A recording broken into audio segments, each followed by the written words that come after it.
আসসালামু আলাইকুম প্রিয় শিক্ষার্থী বন্ধুরা, আশা করি সবাই ভালো আছো।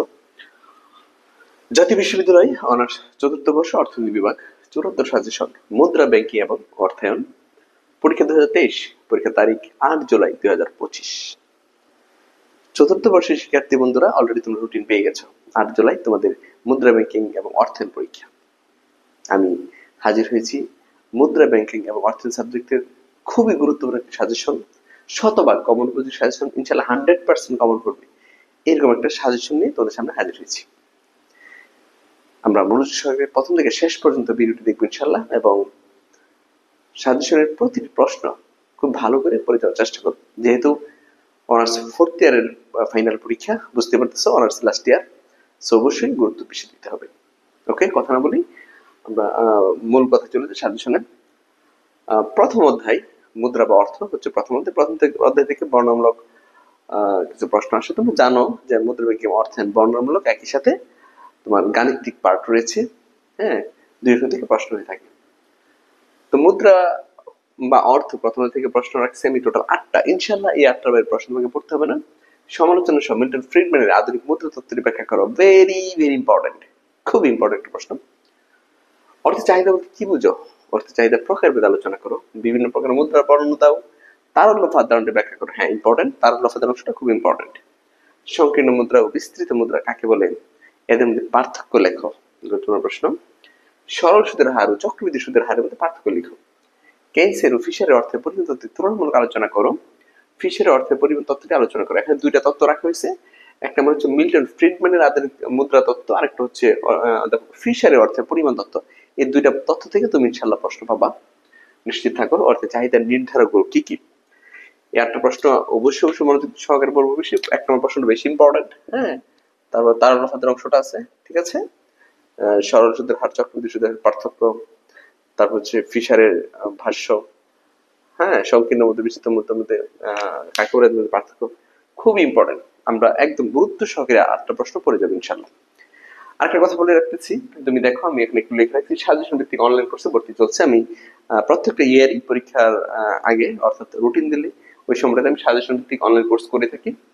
আর অলরেডি মুদ্রা ব্যাংকিং, অর্থায়ন আর গবেষণা পদ্ধতি দুটি কোর্স সুন্দরভাবে গোছানো আছে। ভর্তি হওয়ার সাথে সাথে সাজেশনের প্রতিটি অঙ্কের সমাধানের ভিডিও ক্লাস পেয়ে যাবো। হ্যাঁ, ভর্তি হওয়ার সাথে সাথেই মুদ্রা ব্যাংকিং এবং অর্থায়নের যতগুলো ম্যাথ রয়েছে সবগুলো ম্যাথের ক্লাস তুমি পেয়ে যাবা, এবং বর্ণনামূলক যে প্রশ্নগুলো তোমাদের তত্ত্ব চিত্রভিত্তিক, ওই প্রশ্নের অ্যান্সারগুলো পেয়ে যাবে, যেমন ফ্রিডম্যানের তত্ত্ব, হ্যাঁ, তারল্য ফাঁদ, ফিশারের ভাষ্য, এই প্রশ্নগুলোরও ভিডিও ক্লাস পেয়ে যাবা।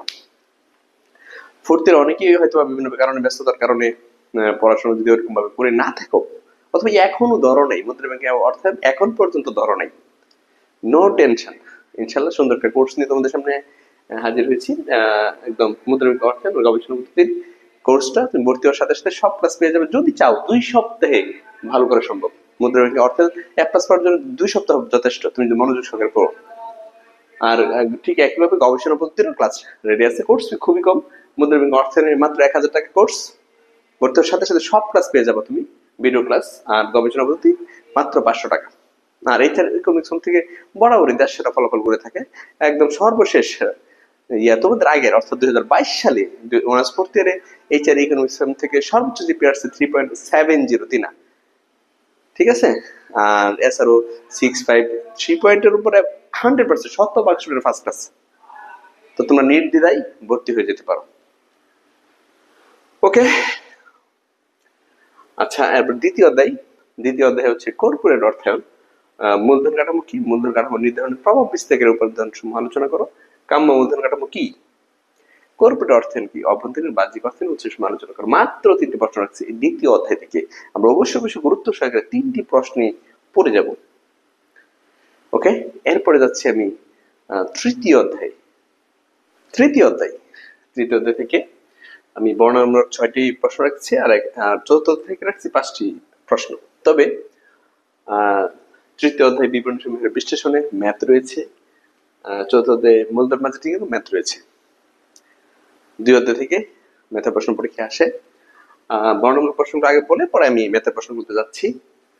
আয় বিবরণী সংজ্ঞা দাও, আয় বিবরণী উপাদান সহ বর্ণনা করো, ইম্পর্টেন্ট একটি প্রশ্ন।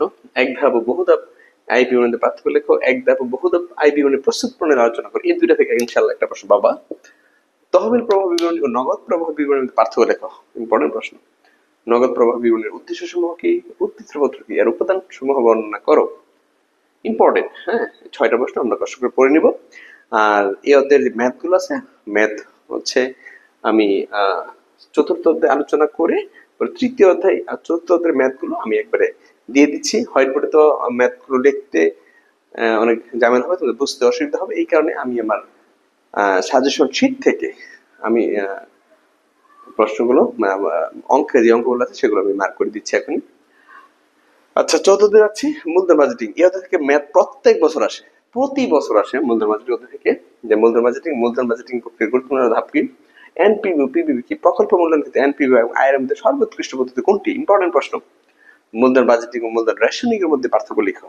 ভোগ পছন্দের উপর সুদের হারের প্রভাব কি, মূলধন বাজেটিং এর উদ্দেশ্য লিখো। এখানে যে প্রশ্নগুলো আছে টোটাল 5টা প্রশ্ন, বর্ণমূলক 5টা, এই অধ্যায়ের 6টা, এর বাইরে বর্ণমূলক পড়তে হবে না। তবে এই 2 অধ্যায় থেকে ম্যাথ আসে, তৃতীয় থেকে ম্যাথ মাঝে মধ্যে আসে, বাট চতুর্থ থেকে প্রত্যেক বছরই আসে। আমরা গুরুত্বপূর্ণ ম্যাথ গুলো তো করবোই, সবগুলো সাজেশনে যে ম্যাথ গুলো দেওয়া থাকবে ইনশাল্লাহ সবগুলো ম্যাথ আমি ভালো করে ফেলবো। আর আমার কোর্সে ম্যাথ গুলো এত সুন্দর করে করা, এর বিকল্প কোর্স তুমি পাবা না। একটা ক্লাস একবার দেখলে আর দ্বিতীয়বার দেখতে হবে না ইনশাল্লাহ, খুব ভালো করে বুঝবা। যদি কোর্সে ভর্তি হও তাহলে অবশ্যই এই ক্লাসগুলো পেয়ে যাবা। ওকে, আমি এখন তৃতীয় এবং চতুর্থতে যে ম্যাথগুলো রয়েছে সেই ম্যাথগুলো দিচ্ছি। তৃতীয় অধ্যায় থেকে মোট 6টি অঙ্ক রাখছি তোমাদের জন্য। তবে এর মধ্যে 4টি অঙ্ক খুব গুরুত্ব সহকারে করবা। যেমন 1 নম্বর অঙ্কটা হচ্ছে 2018 সালে এবিসি কোম্পানির পরিচালনা কার্যাবলী হতে নগদ প্রবাহ 6 লক্ষ টাকা এবং সুদ পরিশোধ 90,000 টাকা। মূলধনী ব্যয় অর্থাৎ মোট স্থায়ী সম্পত্তির বৃদ্ধি হচ্ছে 3,47,000, কর হচ্ছে 29% হলে ফ্রি নগদ প্রবাহ নির্ণয় করো। খুব ইম্পর্টেন্ট এই 1 নম্বর। 2 নম্বর অঙ্কটা হচ্ছে আফতাব অটোমোবাইল লিমিটেড 2014 সালের পরিচালনা মুনাফা, শুধু কর্পোরেট মুনাফা ছিল 6 লক্ষ টাকা, অবচয় পরিমাণ ছিল 50,000 টাকা, কর হার 40%। 2013 সালের তুলনায় 14 সালের কোম্পানির চলতি দায় ও স্থায়ী সম্পদের পরিবর্তন নিম্নরূপ দেওয়া আছে। ফ্রি নগদ প্রভাব বের করতে বলছে। আমরা 6টা অঙ্ক দেখে যাবো, 2 নম্বরটা দেখবো। তো বেশি গুরুত্ব দিবে হচ্ছে গোল মার্ক করা যে অঙ্কগুলো আছে। যেমন 3 নম্বর অঙ্কটা হচ্ছে বিবি লিমিটেডের স্থায়ী সম্পদ বৃদ্ধি পেয়েছে 50,000 টাকা, অবশ্যই ছিল 5,000 টাকা। উক্ত বছর চলতি সম্পদ বৃদ্ধি পেয়েছে 20,000 টাকা এবং চলতি দায় বৃদ্ধি পেয়েছে 15,000 টাকা। যদি প্রতিষ্ঠানের পরিচালনা নগদ প্রবাহ 70,000 টাকা হয় তবে ফ্রি নগদ প্রবাহ। তো ফ্রি নগদ প্রবাহ থেকে 3টা অঙ্ক আছে, 1, 3, 4 বেশি গুরুত্ব দিয়ে করবো, আর 2 নম্বরটা একটু দেখে নিব, ঠিক আছে। এরপরে দেখো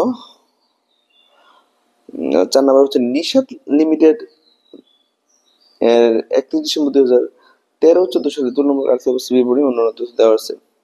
হ্যাঁ, 31 ডিসেম্বর 2013-14 সালে 31 ডিসেম্বর তথ্য দেওয়া আছে, সাথে অন্যান্য তথ্য দেওয়া আছে। খুবই ইম্পর্টেন্ট অঙ্ক। এখান থেকে তোমাকে হচ্ছে নগদ প্রবাহ বিবরণী প্রস্তুত করতে হবে। নগদ প্রবাহ বিবরণী প্রস্তুত করতে হবে। এর মধ্যে সম্পত্তি দেওয়া আছে, দায় ও মালিকানা, এটা কালিকানা না, হবে মালিকানা সত্ত্ব। আর অন্যান্য হচ্ছে তথ্যগুলো দেওয়া আছে, যে 2014 সালে নিটাই 10,000 টাকা, নগদের যন্ত্রপাতি 20,000 টাকা, হ্যাঁ, নগদ লভ্যাংশ 4,000 টাকা, প্রতিটি 10 টাকা মূল্যের 30,000 টাকার শেয়ার ইস্যু করে। পৌরকম্পতি নিশাত লিমিটেড 2014 সালের নগদ প্রবাহ বিবরণী প্রস্তুত করো। ইম্পর্টেন্ট অঙ্ক। এরপরে দেখো নিম্নে পিএসপি গ্রুপের 2 বছরের 31 ডিসেম্বর তারিখের প্রস্তুত তুলনামূলক উপস্থাপন করা হলো। এখানে হচ্ছে পিএসপি গ্রুপের 2013-2014 সালের তথ্যগুলো দেওয়া আছে। এই তথ্য থেকে তোমাকে নগদ প্রবাহ বিবরণী প্রস্তুত করতে বলছে। ইম্পর্টেন্ট অঙ্ক। 5 নাম্বার ঠিক 6 সেম, যে জনতা লিমিটেড বা জনতা কোম্পানি 2014 সালের 31 ডিসেম্বর তারিখের আর্থিক বিবরণী তথ্য দিয়ে দিছে। এই তথ্য থেকে 2014 সালের নগদ প্রবাহ বিবরণী প্রস্তুত করতে বলছে। তো তোমরা দেখতে পাচ্ছ এখন 2 ধরনের অঙ্ক, এক হচ্ছে ফ্রি নগদ প্রবাহ আর হচ্ছে নগদ প্রবাহ বিবরণী প্রস্তুত প্রণালী। আমরা এই 6টি অঙ্ক 6টি খুব গুরুত্ব সহকারে দেখবো। তবে যে 4টে মার্ক করে দিচ্ছি, 4টা ভেরি ইম্পর্টেন্ট, ওই রকম গুরুত্ব দিয়ে পড়বো ইনশাল্লাহ। ক্যাপিটাল বাজেটিং, যেটা ক্যাপিটাল বাজেটিং, মূলধন বাজেটিং এ টোটাল ম্যাথ আছে হচ্ছে 18টি। 18 মিনিট থেকে তোমাদের জন্য 10টি ম্যাথ রাখছি, বেশি ইম্পর্টেন্ট। 18টা ম্যাথ আমি দেখে যাবো, আর আমার কোর্সে এই 18 অঙ্ক খুব চমৎকার করে করা আছে। আর পরীক্ষায় মূলধন বাজেট থেকে প্রশ্ন যেতে হয়, আমরা এই 18 অঙ্কে গুরুত্ব দিব। তো বেশি গুরুত্ব দিব যেগুলো আমি বলে দিচ্ছি, লাল মার্ক করা যে অঙ্কগুলো আছে। 1 নম্বর হচ্ছে তোমাকে কিছু তথ্য দিয়ে দিছে, অবচয় কর মুনাফা, কর পরবর্তী নিট মুনাফা, নিটা বের করতে হবে, নগদ আন্তঃপ্রবাহ বের করতে হবে। একটু করে নিও। আর অন্য অঙ্ক করার জন্য একটা অঙ্কটা খুবই জরুরি দরকার, এক ছাড়া অন্যগুলো খুব একটা করা যায় না। আমি এরপর ইম্পর্টেন্ট অঙ্ক 2, যে সালাউদ্দিন এওবি নামে দুটি স্বাধীন প্রকল্প বিনিয়োগের চিন্তা ভাবনা করছেন। তার নিকট বিনিয়োগের জন্য 1,40,000 টাকা আছে। প্রত্যেক প্রকল্পের প্রাথমিক বিনিয়োগ 70,000 টাকা, ভগ্নাংশ মূল্য 10,000 টাকা। প্রকল্প দুটির কর পরবর্তী নিট মুনাফা দেওয়া আছে। তোমাকে গড় মুনাফা বের করতে বলছে, আর কোন প্রকল্পে বিনিয়োগ করা উচিত। ভেরি ভেরি ইম্পর্টেন্ট এই 2 নম্বর অঙ্ক, ঠিক আছে? বেশি গুরুত্ব দিব 2। এরপর 3-এ বলছে, এখানে তোমাকে বলছে গড় মুনাফার হার বের করার জন্য, ইম্পর্টেন্ট, একটু দেখে নিও। 4 নম্বর অঙ্কটা দেখো, জনাব আরিফ রেনেটা লিমিটেড আর্থিক ব্যবস্থাপক, তার হাতে দুটি স্বাধীন বিকল্প বিনিয়োগ প্রকল্প রয়েছে, আর বিনিয়োগের টাকাও রয়েছে 2 লক্ষ টাকা, ঠিক আছে? প্রতিটি প্রকল্পের প্রাথমিক বিনিয়োগ হচ্ছে 1 লক্ষ টাকা, ভগ্নাংশ মূল্য হচ্ছে 10,000 টাকা, কর হার 40%। প্রকল্পটির অবচয় কর মুনাফা দেওয়া আছে। হ্যাঁ, অবচয় কর মুনাফা খুব গুরুত্বপূর্ণ বিষয়টা। অবচয় কর মুনাফা থেকে আমরা তোমার নগদ আন্তঃপ্রবাহ বের করে থাকি। আর এখান থেকে তোমাকে বলছে খ প্রকল্পের এআর দেওয়া আছে, আর তাহলে তোমাকে কি করতে হবে, ক প্রকল্পের এআর বের করে তুলনা করবে কোনটা গ্রহণযোগ্য বেশি। 4 নাম্বার ইম্পর্টেন্ট করে নিবা, ঠিক আছে? মূলধন বাজেট আরেকটি গুরুত্বপূর্ণ হচ্ছে পেব্যাক পিরিয়ড, যেটা পিবিপি বলা হয়। হ্যাঁ, মূলধন সময় কাল। এখানে দেখো, এখানে হচ্ছে এবিসি কোম্পানির 2 লক্ষ টাকা মূলধন প্রয়োজন, প্রতি বছর 30,000 টাকা, 5 বছর নগদ পর্যন্ত পাওয়া যাবে। পেব্যাক সময়, বিনিয়োগ পরিশোধ কাল যেটা নির্ণয় করতে বলছে। ইম্পর্টেন্ট অঙ্ক 5। 6 number very very important question, Nabila limited একটি প্রকল্পে 1 লক্ষ টাকা বিনিয়োগ করতে চাই। এই প্রকল্পে বাৎসরিক নগদ আন্তঃপ্রবাহ দেওয়া আছে। এখানে নগদ আন্তঃপ্রবাহ গুলো দেওয়া আছে, মোট হচ্ছে 1.5 লক্ষ টাকা। বিনিয়োগ পরিশোধ বা পেব্যাক পিরিয়ড নির্ণয় করতে হবে। খুব ইম্পর্টেন্ট অঙ্ক 6 নাম্বার, 6। এবার 7 নাম্বার, যে রহমান সাহেব নাজিয়া লিমিটেড আর্থিক ব্যবস্থা, তিনি ক প্রকল্পে 80,000 টাকা করে বিনিয়োগ করে চিন্তা ভাবনা করছেন। 2টা প্রকল্পে সে 80,000 টাকা করে বিনিয়োগের চিন্তা ভাবনা করছে। এখান থেকে 2টা প্রকল্পেরই তোমার 5 বছর পর্যন্ত নগদ আন্তঃপ্রবাহ দেওয়া আছে। আমাকে কি করতে হবে, উভয় প্রকল্পের বিনিয়োগ পিবিপি বের করতে হবে এবং কোনটি গ্রহণযোগ্য সেটা বলতে হবে। ইম্পর্টেন্ট অঙ্ক 7 নাম্বার, ঠিক আছে? তারপর তুমি দেখো 8 নাম্বার, নিচে 2টি প্রকল্প বিনিয়োগ দেওয়া হলো, ঠিক একইভাবে 2টা প্রকল্প দেওয়া আছে, 2টা প্রকল্প থেকে পেব্যাক পিরিয়ড নির্ণয় করতে হবে। 8 নাম্বার গুরুত্বপূর্ণ অঙ্ক আমরা করে নিব, ঠিক আছে? 9 নাম্বার অঙ্কটা করে নিব। তারপর হচ্ছে তোমার 9 নাম্বার পর্যন্ত হচ্ছে পিবিপি। তারপরে 11 নাম্বার যাই, 11 নম্বর হচ্ছে এনপিভি, নিট বর্তমান মূল্য নির্ণয় করতে হবে। 10 নাম্বার নিট বর্তমান মূল্য নির্ণয় করতে হবে। নিট বর্তমান মূল্য নির্ণয়টা করতে হবে তোমাদের, আর এনপিভি নির্ণয় করতে হবে। এনপিভির ক্ষেত্রে এরপর 11 নম্বর অঙ্ক হচ্ছে ইম্পর্টেন্ট অঙ্ক, বিশেষ সমান ক খ নামে 2টি স্বাধীন বিনিয়োগ প্রকল্প চিন্তা ভাবনা করছে। 2টা প্রকল্প আছে, সেটা হচ্ছে ক এবং খ, আর সুমন এইসব প্রকল্পে বিনিয়োগের চিন্তা ভাবনা করছে। তো 2টা প্রকল্পের নগদ আন্তঃপ্রবাহ দেওয়া আছে, তোমাকে উভয় প্রকল্প এনপি বের করতে হবে এবং কোনটি গ্রহণযোগ্য সেটা মন্তব্য করতে হবে। ইম্পর্টেন্ট অঙ্ক, ঠিক আছে? 12 নাম্বার পরবর্তী নিট মুনাফা দেওয়া আছে, এখান থেকেও তোমাকে এনপি বের করতে হবে। তারপর 13 নাম্বার দেখো বোর্ড কোয়েশ্চেন। 13 নাম্বার তোমার এখানে 4টা প্রকল্প, 4টা বছরে ক্যাশ ফ্লো, মানে হচ্ছে তোমার আন্তঃপ্রবাহ যেটা, এটা দেওয়া আছে। এনপিভি পিভি বের করতে হবে আর এনপি বের করতে হবে। ভেরি ভেরি ইম্পর্টেন্ট 13 নম্বর অঙ্কটা। এবং একই সাথে 14 নম্বর, 14 নম্বর, ঠিক আছে? 2টি প্রকল্প দেওয়া আছে, 2টা প্রকল্প বিনিয়োগটা দেওয়া আছে, আর প্রত্যাশিত আয় হার প্রথম বছর দ্বিতীয় বছর এগুলো দেওয়া আছে। আমরা অবশ্যই বেশি গুরুত্ব দিব হচ্ছে 13, 14, ঠিক আছে? 18 নম্বর বলছে আইআরআর, ঠিক আছে? ইন্টারনাল রেট অফ রিটার্ন, যেটা বলছে আন্ত আয় হার। বলছে যে একটি প্রকল্পের প্রাথমিক বিনিয়োগ হচ্ছে 36,000 টাকা, প্রকল্পের মেয়াদ হচ্ছে 5 বছর। প্রত্যেক বছর উক্ত প্রকল্পের নগদ আন্তঃপ্রবাহ হচ্ছে এত টাকা, মূলধন ব্যয় 16%, আন্ত আয় হার বা অভ্যন্তরীণ উপার্জন নির্ণয় করতে হবে। ইম্পর্টেন্ট অঙ্ক, এরপর 16 নম্বর, ভেরি ভেরি ইম্পর্টেন্ট। এখানে দেখো 16, 17, 18 তিনটা অঙ্ক থেকে ইনশাল্লাহ ফাইনাল পরীক্ষা পাইতে পারো। 16, 17, 18 আমি সবগুলো অঙ্ক একটু আলোচনা করে দিচ্ছি। 16 নম্বরে দুটি প্রকল্প দেওয়া আছে এবং দুটি প্রকল্পে তোমার নগদ আন্তঃপ্রবাহ দেওয়া আছে 5 বছরের। তোমাকে আন্তঃ বের করতে হবে এবং কোন প্রকল্পের বেশি গ্রহণযোগ্য সেটা নির্ণয় করতে হবে। 17 নম্বর সেম আইআরআর বের করতে হবে এবং 18 নম্বরে সেম আইআরআর বের করতে নগদ 17 নম্বরে নগদ আন্তঃপ্রবাহ দেওয়া আছে, 18 নম্বরে কর পরবর্তী নিটাই থেকে নগদ আন্তঃপ্রবাহ বের করে নিতে হবে। এরপরে তোমাকে আইআরআরটা বের করতে হবে। খুবই ইম্পর্টেন্ট অঙ্ক 17, 18 আমি আবার করছি, খুব চমৎকার করে সুন্দর করে করছি, তোমরা অবশ্যই ভর্তি দেখতে পারবা। ওকে, এরপরে যাব আমি তোমার পঞ্চম অধ্যায় আর ষষ্ঠ অধ্যায় তোমাদের মুদ্রা ব্যাংকিং এবং অর্থনীতি সাবজেক্টের সবচেয়ে গুরুত্বপূর্ণ দুটি অধ্যায় বলে থাকবো, কারণ এই দুই অধ্যায় থেকে প্রতি বছরই গণিত আসে, বর্ণমূলক প্রশ্ন বিষয় আসে এবং একই সাথে গণিত আসে।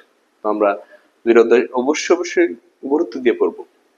নিরাপত্তা মূল্যায়ন খুবই গুরুত্বপূর্ণ একটি অধ্যায়, অনেকগুলো থিওরি আসে অধ্যায় থেকে। আমি বর্ণমূলক 9টি প্রশ্ন রাখছি আর ষষ্ঠ অধ্যায় থেকে 6টি প্রশ্ন রাখছি। যেহেতু দুই অধ্যায় থেকে প্রশ্ন বেশি হয়, সো এই দুই অধ্যায়ের প্রশ্ন একটু বেশি। 5 নম্বর অধ্যায়ের প্রথম প্রশ্ন, যেটা সাধারণ শেয়ার অগ্রাধিকার শেয়ারের মধ্যে পার্থক্য লিখো। অগ্রাধিকার শেয়ারকে সংকর শেয়ার বলা হয় কেন? ভেরি ভেরি ইম্পর্টেন্ট, পরীক্ষা আসার সম্ভাবনা খুব বেশি। অগ্রাধিকার শেয়ারের বৈশিষ্ট্যগুলো কি? প্রাথমিক শেয়ার মাধ্যমিক শেয়ারের মধ্যে তুলনা করো। অর্থবাজার মূলধন বাজার কি? এদের মধ্যে পার্থক্য লেখো। অর্থবাজার মূলধন বাজার কি? এদের মধ্যে পার্থক্য লিখো। হ্যাঁ, এখানে দুইটা পার্থক্য আছে, ইম্পর্টেন্ট। সিকিউরিটি মার্কেট কি? সিকিউরিটি মার্কেটের কার্যাবলী আলোচনা করো। স্টক এক্সচেঞ্জ বলতে কি বুঝো? বাংলাদেশের স্টক এক্সচেঞ্জ উন্নয়নে গৃহীত পদক্ষেপ সমূহ কি কি? খুব ইম্পর্টেন্ট একটা প্রশ্ন। তারপর আছে তোমার লভ্যাংশ বাট্টাকর মডেল ধারণা কি? বাংলাদেশের শেয়ার বাজার স্পর্শকাতর বিষয়গুলো ব্যাখ্যা করো। ইকুইটি বন্ডের মধ্যে পার্থক্য দেখো। পার্থক্য দেখতে একটা পাচ্ছ, কনফার্ম থাকো। পার্থক্য হচ্ছে এখানে আছে 3 নম্বর 4 নম্বর পার্থক্য আছে। এছাড়াও এখান থেকে ভালো মার্কের প্রশ্ন, 9টা প্রশ্ন একটু গুরুত্ব সহকারে পড়ে নিব। আর ম্যাথ গুলো আমি ষষ্ঠ আলোচনার পরে একবারে পঞ্চম অধ্যায় এবং ষষ্ঠ অধ্যায়ের ম্যাথ গুলো আমি একসাথে দিয়ে দিচ্ছি। আর যে ম্যাথ গুলো দিব সেটা হচ্ছে ওই আমার সাজেশন শিট থেকে মার্ক করে দিচ্ছি। এখানে হোয়াইট বোর্ড লিখলে ম্যাথ তো লিখতে একটু অসুবিধা এবং তোমাদের বুঝতে অসুবিধা হবে। ষষ্ঠ অধ্যায় খুব ইম্পর্টেন্ট, রিস্ক এন্ড রিটার্ন। প্রত্যেক বছরে এতে থেকে ম্যাথ আসে, প্রতি বছর। আচ্ছা, আর এখানে বড় নম্বর 6টা প্রশ্ন রাখা হয়েছে। ঝুঁকির সংজ্ঞা দাও। ঝুঁকি এবং অনিশ্চয়তার মধ্যে পার্থক্য ইম্পর্টেন্ট। ব্যবসায়িক ঝুঁকির কারণ সমূহ কি? ব্যবসায়িক ঝুঁকি কিভাবে কমানো যায়? মূলধন বাজার শেয়ার সিএমএল, সিকিউরিটি বাজার শেয়ার এসএমএল, এর মধ্যে পার্থক্য লিখো। ঝুঁকি আয়ের মধ্যে সম্পর্ক লিখো। প্রকল্প পোর্টফোলিও ঝুঁকি কি? প্রত্যাশিত আয় প্রকৃত আয়ের মধ্যে সম্পর্ক লেখো। এই 6টা থেকেই তুমি কম করে হলো 2টা প্রশ্ন পাবা। এখান থেকে ইনশাল্লাহ এর বাইরে পড়তে হবে না। এখানে 9টা, এখানে 6টা থেকে এর বাইরে পড়তে হবে না। আর ম্যাথ গুলো ঝুঁকি এবং আয় আর হচ্ছে নিরাপত্তার মূল্যায়ন থেকে ম্যাথ প্রতি বছরই আসে। রিস্ক এন্ড রিটার্ন থেকে 2টা অঙ্ক দেয়। তো আমরা খুব মনোযোগ সহকারে বর্ণনাগুলো পড়বো এবং ম্যাথ গুলো করে নিবো। আর আমার কোর্সে পঞ্চম আর ষষ্ঠ অধ্যায় যে ম্যাথ গুলো দেওয়া হয়েছে খুব সুন্দর চমৎকার ভাবে করা হয়েছে। ইনশাল্লাহ এর বাইরে কোনো ম্যাথ করতেও হবে না। ঠিক আছে, তাহলে আমি এখন পঞ্চম আর ষষ্ঠ অধ্যায়ের ম্যাথ গুলো দিচ্ছি। ওকে, দেখো পঞ্চম অধ্যায় নিরাপত্তার মূল্যায়ন। এই অধ্যায় থেকে মোট 29টি অঙ্ক রাখছি আমি তোমাদের জন্য। যেহেতু এদের থেকে প্রতি বছর প্রশ্ন হয়, তবে দেখবে অতি ইম্পর্টেন্ট, যেটা অতি গুরুত্বপূর্ণ, ভেরি ভেরি ইম্পর্টেন্ট 15টা অঙ্ক রাখছি। এই 15টা অঙ্ক খুব মনোযোগ সহকারে করবা। আর যদি 29টা অঙ্ক ভালো করে দেখে দিতে পারো, এর বাইরে কোনো ম্যাথই আসবে না ইনশাল্লাহ। তো 1 নম্বরে বলছে আজকে বর্তমানে কত টাকা জমা রাখতে হবে, পিবি বের করতে হবে। 2 নম্বর সেম, রবিন 10 বছর পর 1 লক্ষ টাকা পেতে চান। শূন্য ভাগে সুদ 9%, ত্রৈমাসিক বাট্টা করে দিন প্রথম কত টাকা জমা রাখবেন, অর্থাৎ পিবি বের করতে হবে। তোমরা জানো সিকিউরিটি মূল্যায়ন অধ্যায়ের মধ্যে বা নিরাপত্তা মূল্যায়ন অধ্যায়ের মধ্যে 2 অঙ্ক আমরা করে থাকি। কিস্তি পরিমাণ 3 ধরনের অঙ্ক করে থাকি। কিস্তি পরিমাণ বের করে থাকি, বর্তমান মূল্য বের করে থাকি, ভবিষ্যৎ মূল্য বের করে থাকি, অঙ্কগুলোই এবং প্রত্যেক বছরের পরীক্ষায় আসে। তারপর 3 নম্বরে দেখো ঠিক সেম, তোমাকে এখানে আবার চক্রবৃদ্ধি উল্লেখ করে দিচ্ছি। চক্রবৃদ্ধি ষান্মাসিক প্রদান করা হয়, তবে কত টাকা জমা রাখতে হবে। এখানে তোমাকে পিবি বের করতে হবে। হাফিজ 5 বছর পর বীমা কোম্পানি হতে 1 লক্ষ টাকা পাবে। 1 লক্ষ টাকা পাবে, 8% ষান্মাসিক এবং ত্রৈমাসিক ব্যাপারটা গ্রহণ করা হয়, তো ওইটাকে বর্তমান কত 10%, 10 বছর পর ওই টাকা পাইতে বর্তমান মূল্য কত। হ্যাঁ, ইম্পর্টেন্ট অঙ্ক। আমি আমার কোর্সে এই অঙ্কগুলো খুব সুন্দর করে, একবার দেখলে আর দ্বিতীয়বার দেখতে হবে না, এত সুন্দর করে অঙ্কগুলো করা হয়েছে। তারপর হচ্ছে 5 নাম্বার, ঠিক সেম ইম্পর্টেন্ট অঙ্ক, 5 ভেরি ভেরি ইম্পর্টেন্ট। তাহলে পিবির ক্ষেত্রে এখানে যে অঙ্কগুলো আছে সেটা হচ্ছে টোটাল 7টি অঙ্ক রাখছি। 7টি অঙ্ক থেকে প্রথম যে 4টি অঙ্ক আছে 2, 3, 4, 5, এই 4টি অঙ্ক খুব গুরুত্ব দিয়ে করবা। এরপরে দেখো এখানে টোটাল পিবির ক্ষেত্রে আমি 5টি অঙ্ক রাখছি, 2টি অঙ্ক খুব বেশি ইম্পর্টেন্ট। 8, 9, 10 করে নিবা। 11, 12 বেশি ইম্পর্টেন্ট, ঠিক আছে, ভিতরে বেশি গুরুত্ব দিবা। যে মনে করি তানিম আজকে একটি ব্যাংকে সঞ্চয় হিসেবে 10% সুদে 1,000 টাকা জমা রেখেছে, তানিমের সঞ্চয় হিসেবে 5 বছর পর কত টাকা জমা হবে যদি সুদের চক্রবৃদ্ধি হার অর্ধবার্ষিক, ত্রৈমাসিক, দ্বিবার্ষিক এবং মাসিক হয়। ঠিক আছে। ঠিক 12 নম্বর হচ্ছে যেন শাহেদ আগামী 4 বছর প্রত্যেক বছর শুরুতে ঢাকা ব্যাংকে 4% সুদে 11,500, 14,000, 16,000, 18,000 টাকা জমা করেন, 3-5 বছর সুদে কত টাকা পাবেন, অর্থাৎ পিবি বের করতে হবে। তাহলে এখানে 11 বার হচ্ছে পিবি, সরি এফবি, ভবিষ্যৎ মূল্যটা, ঠিক আছে। ওকে,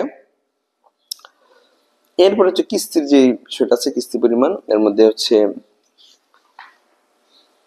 ঠিক আছে, কিস্তিতে মোটামুটি যে অঙ্কগুলো রাখা হয়েছে আমি বেশি গুরুত্ব দিব হচ্ছে এখানে 13 নম্বর অঙ্কটা আছে, যে আপনি 5 বছর পর 5 বছর যাবত প্রতি বছর শেষে রূপালী ব্যাংক হতে 700 টাকা করে গ্রহণ করতে চান, তাহলে বার্ষিক 8% সুদে অ্যানুইটির বর্তমান মূল্য কত হবে।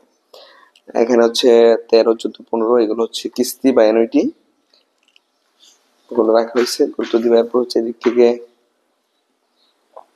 16 নম্বর অ্যানুইটির অঙ্ক, তোমার বাবা এখান থেকে প্রতি মাসের শুরুতে 5,000 টাকা করে পাবেন 15 বছর পর্যন্ত, উক্ত টাকা বর্তমান নির্ণয় করে যদি হ্যাঁ এখানে এবার পিবি বের করছে, সুদের 10% পিবি দেওয়া আছে, এখানে অ্যানুইটি বের করতে হবে। এরকম ভাবে 16, সরি, হ্যাঁ 17, 19, 20, 17, 19, 20 ইম্পর্টেন্ট অঙ্ক। হ্যাঁ, এই অঙ্কগুলো আমরা বেশি গুরুত্ব দিব।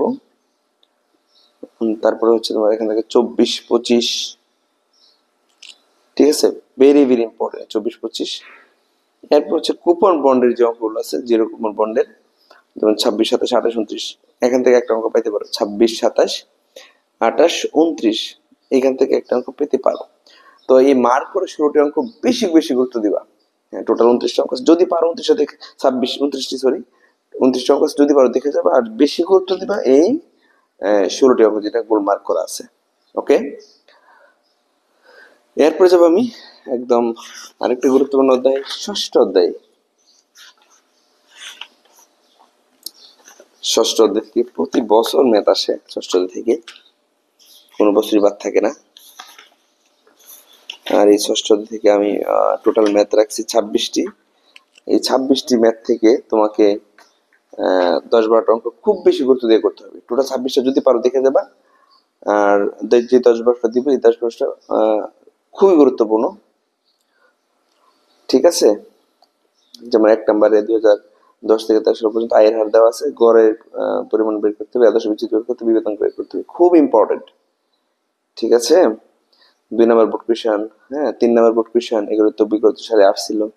এখানে 2 নম্বর হচ্ছে RSRM, BSRM এর তথ্য দেওয়া আছে, এটা থেকে তোমাকে বের করতে হবে প্রত্যাশিত আয় আর হচ্ছে পরিমিত ব্যবহার। তোমরা জানো রিস্ক এন্ড রিটার্ন, যেটা ঝুঁকি ও আয়, এই অধ্যায়ের মধ্যে গুরুত্বপূর্ণ যে টপিকস গুলো সেটা হচ্ছে তোমার গড়ের হার, আদর্শ বিচ্যুতি, বিবেচনা নির্ণয় করা এবং এদের মধ্যে তুলনা করা যে কোন প্রকল্পটি গ্রহণযোগ্য হবে বেশি। ওকে, 2-3 নাম্বার ঠিক সেম। এখানে 3 নম্বরে 2টা প্রকল্প দেওয়া আছে, সিকিউরিটি দেওয়া আছে, এই 2টা সিকিউরিটি থেকে তোমাকে বের করতে হবে আদর্শ বিচ্যুতি, 2 সিকিউরিটি আদর্শ বিচ্যুতি বের করতে হবে। এরপরে কোন সিকিউরিটি ভালো ওইটা মন্তব্য আমাদের করতে হবে, কোন সিকিউরিটি ভালো, দুইটাকে বিবেচনা বের করে নেবে। এরপরে যার বিবেচনাটা কম সেটা ভালো হয়ে থাকে, তাই না। তাহলে 1, 2, 3 বেশি গুরুত্ব দিবা, 1, 2, 3, ঠিক আছে। এরপর আছে 5, একই রকম ভাবে 2টা প্রকল্প দেওয়া আছে। 6, একই রকম ভাবে 2টা প্রকল্প দেওয়া আছে। এরপর 7 নাম্বার বেশি গুরুত্ব দিবা, 7, এখানে সম্ভাবনা দেওয়া আছে, আগের মুহূর্তে সম্ভাবনা ছিল না, 7 নম্বরে তোমার সম্ভাবনা দেওয়া আছে। সম্ভাবনা দেওয়া থাকলে প্রত্যাশিত আদর্শ বিচ্যুতি, প্রত্যাশিত আয়ের হার, আদর্শ বিচ্যুতি সূত্র একরকম হয়, সম্ভাবনা না থাকলে আরেক রকম হয়। তাহলে 6 পর্যন্ত ছিল সম্ভাবনা ছাড়া, আর 7তে দেখো সম্ভাবনা দেওয়া আছে। ওই সম্ভাবনা তথ্য থেকেই তোমাকে আদর্শ বিচ্যুতি আর প্রত্যাশিত আয়ের হার বের করতে হবে। ঠিক 8 নাম্বার সেম, তোমাকে 2টা প্রকল্প দিয়ে দিচ্ছে। এখন 2 প্রকল্প থেকে প্রত্যাশিত আয়ের হার আদর্শ বিচ্যুতি বের করতে হবে, আর কোন প্রকল্পটি গ্রহণযোগ্য সেটা লিখতে হবে। একইভাবে 8 নাম্বার সেম, তোমাকে 2টা প্রকল্প দিয়ে দিছে এবং অর্থনৈতিক অবস্থা ভালো সার্বিক মন্দা দেওয়া আছে, এবং 2টা প্রকল্পের সম্ভাবনা দেওয়া আছে। 2টি প্রকল্পের সম্ভাবনা দেওয়া আছে, একই রকম সম্ভাবনা, সম্পদ সম্পত্তি দেওয়া আছে। এই তথ্য থেকে আমরা প্রত্যাশিত আয়ের হার বের করবো, আদর্শ বিচ্যুতি বের করবো। ঠিক আছে, যদি পারো 10, 11 এগুলো দেখে নিও। 12 নম্বর, ঠিক আছে, 12 নম্বর এরকম হচ্ছে 2টা প্রকল্প দেওয়া আছে, 2 প্রকল্পের সম্ভাবনা দেওয়া আছে, এবং কোন প্রকল্প বিনিয়োগ করা কম ঝুঁকিপূর্ণ, এখানেও তোমাকে সিবি বের করতে হবে। যার সিবি কম সেটা হচ্ছে কম ঝুঁকিপূর্ণ। আমি আমার করছি অঙ্কগুলো এত সুন্দর করে করছি, তুমি একবার দেখলে আর দ্বিতীয়বার দেখতে হবে না, এবং এর থেকে তো অঙ্ক আসবেই।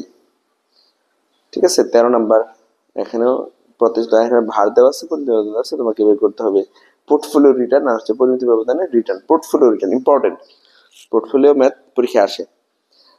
তারপর যদি পারো 14, 15, ঠিক আছে, 14, 15, 16 একটু দেখে যাবো ভালো করে। 17 নম্বর অঙ্কটা দেখো, 16, 17 সেম। আমি 17 নম্বর অঙ্কটাই রাখছি তোমার জন্য বেশি ইম্পর্টেন্ট। 2টা সিকিউরিটি দেওয়া আছে, প্রত্যাশিত আয় দেওয়া আছে, পরিমিত ব্যবধান দেওয়া আছে, সহসম্বন্ধ দেওয়া আছে। এখান থেকে তুমি পোর্টফোলিও আয়ের হার বের করবা, এবং সহসম্বন্ধ মান প্লাসের মান হলে আর মাইনাস হলে কি ধরনের প্রভাব পড়বে সেটা একটু আলোচনা করা হয়েছে 17 নম্বরে।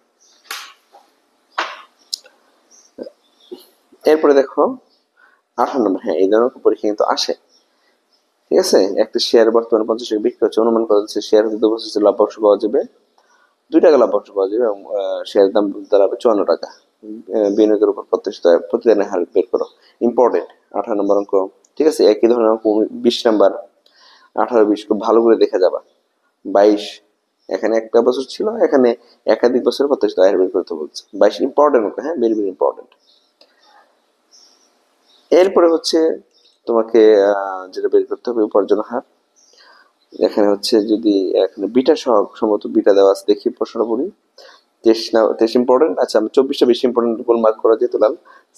Sourav semester cement company 100 share 35,000 টাকায় এবং 1,000 টাকা কমিশনে ক্রয় করলো। হ্যাঁ, শেয়ার ক্রয় আর কি। 1 বছর পর 1,000 কমিশন বাদ দিয়ে 40,000 টাকা বিক্রি করছে, ডিভিডেন্ড হিসেবে মানে লভ্যাংশ হিসেবে 2,000 টাকা পেলো। উপার্জন হার কত বের করবো আমরা? ঠিক আছে, important 24, 25 very very important. 24, 25 very very important. তো আমরা গুরুত্ব সহকারে এই ম্যাথগুলো করে নিব। এরপরে যাবো আমি সপ্তম অধ্যায়। সপ্তম অধ্যায়, সপ্তম অধ্যায় হচ্ছে ব্যাংকিং। ব্যাংকিং থেকে আমি মোট 5টি প্রশ্ন রাখছি, খুবই কম। এই 5টি প্রশ্ন আমি খুব মনোযোগ সহকারে আমরা পড়ে নিব। ব্যাংকিং থেকে হচ্ছে সপ্তম, অষ্টম, নবম, এই 3টা অধ্যায় হচ্ছে মূলত ব্যাংকিং এর। প্রথম প্রশ্ন হচ্ছে ব্যাংকিং বলতে কি বুঝো? ব্যাংকিং এর মূলনীতি আলোচনা করো। ইম্পর্টেন্ট প্রশ্ন। দ্বিতীয় প্রশ্ন, বহুগুণিত ঋণ সৃষ্টি কি? বাণিজ্য ব্যাংকের বহুগুণিত ঋণ সৃষ্টি প্রক্রিয়া ব্যাখ্যা করো। এই প্রশ্নটা একদম 99% 99 দিয়ে দিলাম আমি, 99%, হ্যাঁ, 99.99% দিয়ে দিলাম। খুব ইম্পর্টেন্ট। হ্যাঁ, একই সাথে বাণিজ্যিক ব্যাংকের উত্তরপত্র ব্যাখ্যা করো। ঋণ নিয়ন্ত্রণের উদ্দেশ্যসমূহ কি? ঋণ নিয়ন্ত্রণের শ্রেণীবিন্যাসকে আলোচনা করো। বাংলাদেশের উন্নয়নে বাণিজ্যিক ব্যাংকের ভূমিকা আলোচনা করো। খুব ইম্পর্টেন্ট। টোটাল 5টা প্রশ্ন রাখছি। ঠিক আছে, এই 5টি প্রশ্ন থেকেই তোমরা 2টা প্রশ্ন পেতে পারো ইনশাল্লাহ। অষ্টম অধ্যায় কেন্দ্রীয় ব্যাংকের ভূমিকা, যেটা কেন্দ্রীয় ব্যাংকের ঋণ নিয়ন্ত্রণ পদ্ধতি আলোচনা করো। Very very important. এই প্রশ্নটা তুমি একদম 99.99% রাখতে পারো। বাংলাদেশের অর্থনৈতিক উন্নয়নে বাণিজ্য ব্যাংকের ভূমিকা ইম্পর্টেন্ট প্রশ্ন। আর্থিক নীতি বলতে কি বুঝো? উন্নয়নশীল দেশে আর্থিক নীতি কার্যকরিতা ব্যাখ্যা করো। মুদ্রাস্ফীতির মধ্যে সর্বোচ্চ নিয়ন্ত্রণ আর্থিক নীতি কার্যকরিতা ব্যাখ্যা করো। Important, very very important. 4 নম্বর প্রশ্নটা, কেন্দ্রীয় ব্যাংকের মুদ্রানীতির হাতে এগুলো বর্ণনা করো। কেন্দ্রীয় ব্যাংক কিভাবে প্রচলিত ব্যাংকিং এর সাথে ইসলামী ব্যাংকের সমন্বয় করেছে?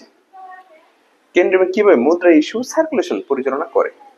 তো এই অষ্টম অধ্যায় থেকে 7টি প্রশ্ন রাখা হচ্ছে। 7টি প্রশ্ন গুরুত্ব সহকারে পড়ে নেবে। এর মধ্যে হচ্ছে 1 নাম্বার, 2 নাম্বার, হ্যাঁ, 4 নাম্বার, 5 নাম্বার, এই প্রশ্নগুলো বেশি বেশি ইম্পর্টেন্ট। নবম অধ্যায় অর্থাৎ মুদ্রা ব্যাংক অর্থায়ন সাবজেক্ট লাস্ট অধ্যায়, হস্তান্তরযোগ্য দলিল। টোটাল 5টা প্রশ্ন রাখা হয়েছে এখান থেকে। 5টা প্রশ্ন গুরুত্ব সহকারে পড়ে নেবে। 5টা প্রশ্নই তো। দাগ কাটা চেক কি? চেক পতাকা ব্যবহার, কারণ সময় লিখো। হস্তান্তরযোগ্য দলিলের বৈশিষ্ট্য লিখো। অঙ্গীকারপত্র এবং বিনিময়ের মধ্যে পার্থক্য লিখো। পে অর্ডার ও চেক অনুমোদন বলতে কি বুঝো? চেকের অমর্যাদার কারণ কি, বৈধ চেকের শর্তগুলো আলোচনা করো। এই 5টা থেকে ইনশাআল্লাহ তুমি 2টা প্রশ্ন পেয়ে যাবা। ওকে, তো তোমাদের প্রতি অনুরোধ করলো যে কয়দিন সময় রয়েছে একদম মনোযোগ সহকারে সাজেশনের প্রতিটি প্রশ্ন খুব ভালো করে পড়ে নিবা। আর যদি আমার অনলাইন কোর্সে ভর্তি হতে চাও তাহলে হোয়াটসঅ্যাপ নম্বরে যোগাযোগ করবা, ভর্তি হয়ে যেতে পারবা। ঠিক আছে, সবাই ভালো থাকো, সুস্থ থাকো, পরীক্ষা অনেক ভালো হোক সেই কামনা শেষ করছি। আসসালামু আলাইকুম।